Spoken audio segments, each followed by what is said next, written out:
Què tenim aquí més que probablement? Doncs un més que probable trencament parcial del múscul semitendinós. Què fa el múscul semitendinós? És el que fa la força de plegar la cama. Què passaria si no tinguéssim semitendinós? Que hauríem de caminar així, Rectes. amb les cames rectes. Sí, Tindries moltes menys possibilitats de fer qualsevol cosa a la vida perquè no tindries aquest... Com es lesionen els futbolistes del semitendinós? Arrencant quasi sempre, en un sprint. És l'arrencada el que els hi fa trencar-se el semitendinós. Com podries lesionar-te, per exemple, tu al semitendinós? Jo? Follant. Follant. Li diuen que és la lesió del follador. Això no és conya, perquè és la que et fas quan intentes menjar estant a baix. Que tu no et conformes en la passivitat que ha estat assignada pel fet d'estar a baix i intentes fer allò. Això és el que a tu et provoca el tirón. Si això va increixendos, vale, molt bé. Semitendinós, que és del grup dels isquiotibials. Què són els isquiotibials?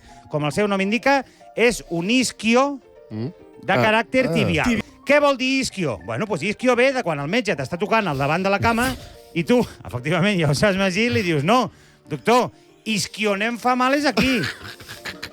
Això és l'isquio. Què vol dir tibial? Doncs tibial ve de, com segurament sigui el cas de Bellingham, que no escalfes bé. No, perquè llavors et ve el fisio i et diu, si no calientes, tibials a lesionar.